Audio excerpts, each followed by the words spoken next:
menanggapi statement yang dikeluarkan. Mohon penjelasannya. Terima kasih. Assalamualaikum warahmatullahi wabarakatuh.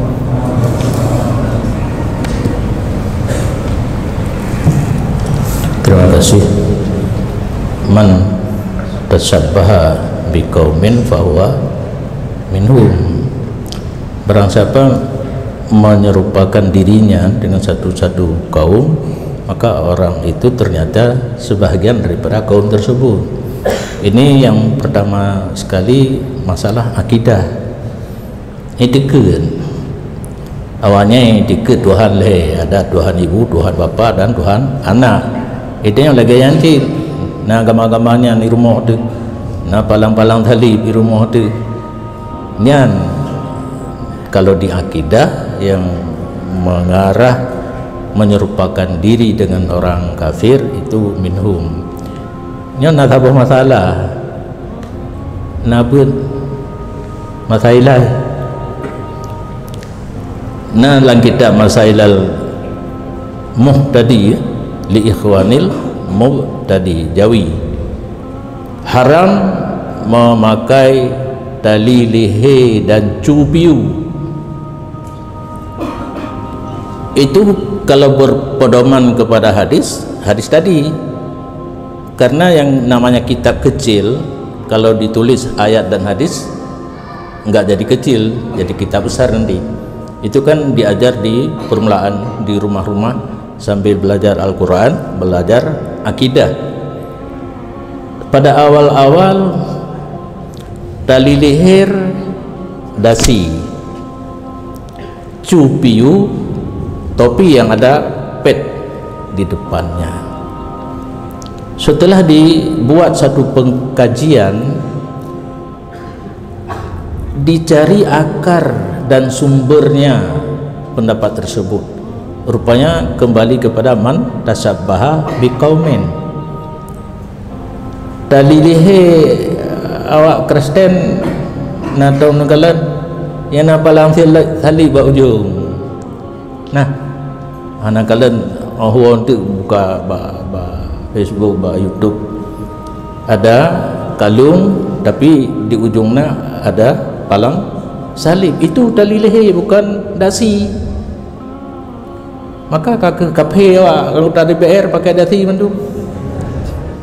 Cuma kamu pak MPU just tanpa dasi yang menang tulis. Jadi baik karurung tu kamu pak MPU pergi pakai dasi ke tali leher dan cupiu tu.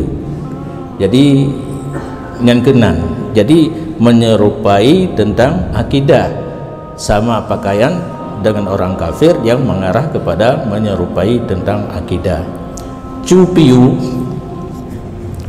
tahu naudi pada zaman Belanda nama tentang tupi konteler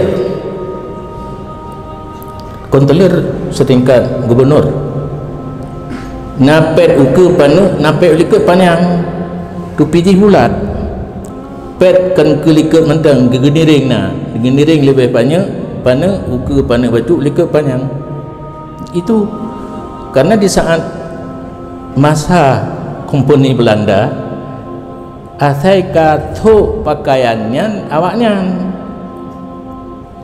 jino awak tenau urung suun tupi pet gaknya banggo semayang ino di Mesra Ban Aceh kena gemeh Honda be kena uro bak muka ke nak terjalak tu ke kafe hana masalah aja. Cuma baik batai ke suun pet uke untuk orang sejuk ada pet kan najak tu ada sajadah. Jadi tasyabuh dengan satu kaum baru dikira kita golongan tersebut kalau membawa kepada akidah.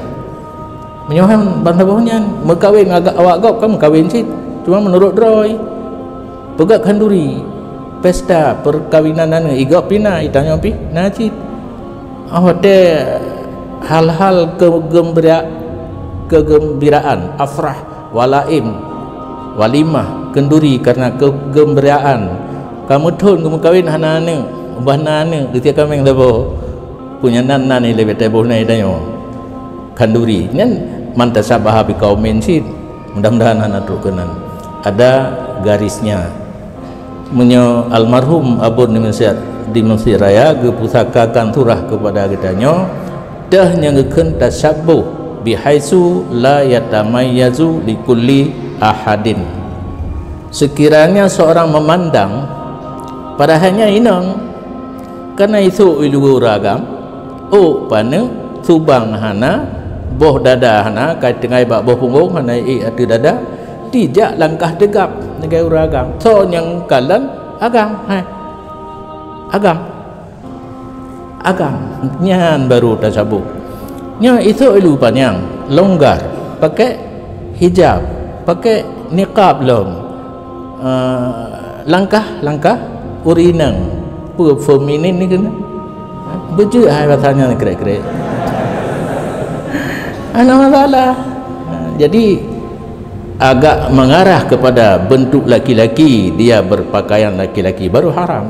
Tapi menyamantang langkah urinang silu raya apa let lalu mendua-dua urang lambai lu je nah masalah demikian.